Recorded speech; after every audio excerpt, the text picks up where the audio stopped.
For over 4 decades, California was haunted by a man who seemed untouchable. He broke into homes, tied up couples, raped, and murdered. He left behind terrified families, shattered communities, and a trail of fear that spread across the state.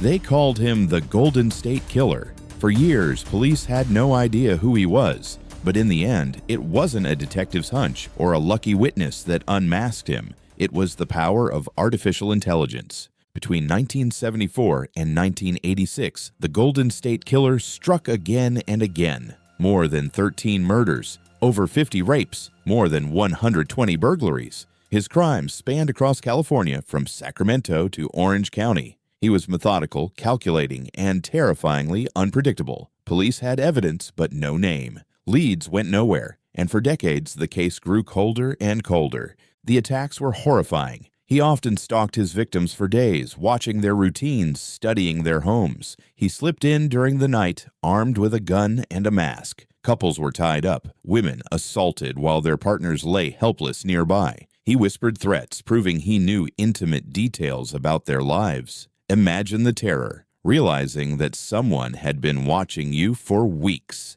and you never knew. Entire neighborhoods changed their way of living. Families installed double locks, bought guard dogs, even left lights on all night, yet nothing stopped him. He was everywhere and nowhere. Detectives tried everything: composite sketches, fingerprints. Hundreds of suspects were questioned, interrogated, and released. In the late 70s, DNA was collected from crime scenes, cutting edge for the time, but the technology wasn't advanced enough. His DNA sat in storage for decades, a silent witness waiting to speak. Each year, the list of victims grew, and then nothing. In 1986, the Golden State Killer seemed to vanish. Some thought he had died. Others believed he had simply moved on. For the families of his victims, it meant decades of silence and pain. By the early 2000s, DNA profiling had advanced dramatically. Forensic scientists tested the old samples again. This time, they confirmed what victims already feared. All those rapes, murders, and burglaries were committed by the same man. A single predator, but his identity was still unknown. His DNA didn't match anyone in police databases. It was as if he had never existed.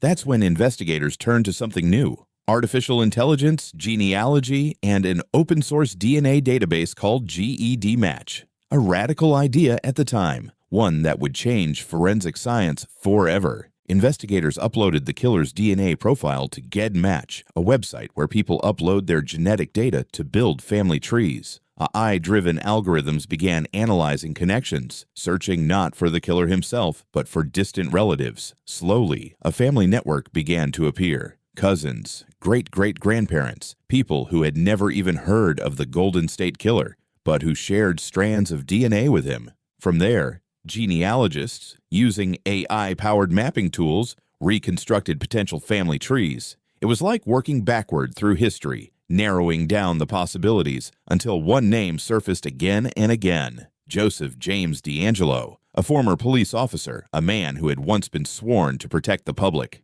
and had instead terrorized them.